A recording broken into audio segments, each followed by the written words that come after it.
Et justement, avant de te parler des altcoins dans lesquels j'investis et quels sont les narratifs qu'il faut suivre et qu'il est peut-être intéressant d'investir, parlons de comment profiter du bull run. On va parler rapidement de stratégie ici. Et le plus important, c'est tout simplement d'avoir une stratégie. 90% des investisseurs crypto n'ont pas de stratégie. Ils n'ont pas de formation, ils n'ont pas de connaissances, ils n'ont encore moins de stratégie d'achat et stratégie de vente. Il faut la mettre en place. Il faut que tu fasses une revue de portefeuille.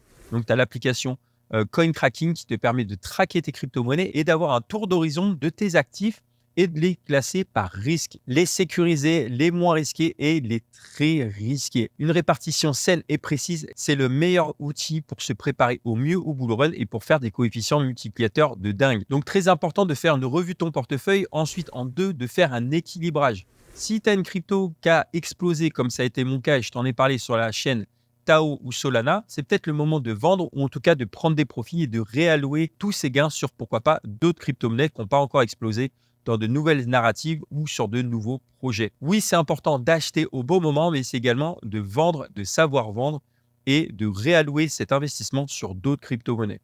La troisième chose, c'est à mon avis d'investir entre 10 et 20 cryptos maximum parce que sinon tu es perdu dans la masse.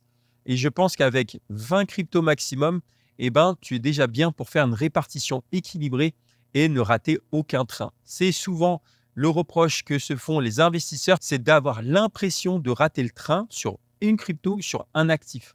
Alors, avec une bonne allocation, un bon équilibrage du risque, ça permet de rentrer dans le train sur différentes narratives et sur différents projets. Et le quatrième point, c'est de rester focus et de rester dans sa stratégie. Souvent, on va céder au FOMO, on va céder au FUD, ou tu vas juste céder à la tentation d'investir dans la dernière crypto que ton youtubeur préféré a parlé. Et ça, c'est la pire stratégie.